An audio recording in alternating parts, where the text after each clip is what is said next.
మలయాళ నటుడు మోహన్ లాల్ తను ఎప్పుడూ వెళ్ళే గుడికి వెళ్ళి తన కుటుంబం పేరు మీద అర్చన చేయమని రసీదు తీసుకున్నాడు గుడి ప్రధాన అర్చక వర్గం నుండి.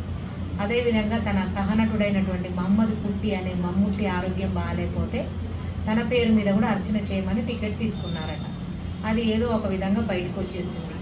దాన్ని చూసినటువంటి పరాయి దేశాల నుంచి వచ్చినటువంటి పరాయి మతాల వాళ్ళు మహమ్మద్ కుట్టి పేరు మీద మీ హిందూ దేవాలయంలో ఏ విధంగా మీరు అర్చన చేపిస్తారు, అది చాలా తప్పు అని చెప్పి మోహన్ లాల్ని నిందించడమే కాకుండా మమ్ముట్టి ఒకవేళ చెప్తే అతన్ని కూడా తప్పు, ఆ దేవాలయంలో ప్రార్థించడం చేయమని చెప్పడం అని పెద్ద ఆందోళన చేపట్టారట, నిరసనలు తెలియజేస్తున్నారట.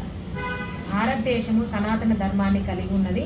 ఎప్పుడైతే పరాయి దేశాల నుంచి ఇతర మతాలు వచ్చాయో వాటిని కూడా కలుపుకొని సెక్యులర్ దేశంగా లౌకికవాదాన్ని అవలంబిస్తూ ఉన్నది.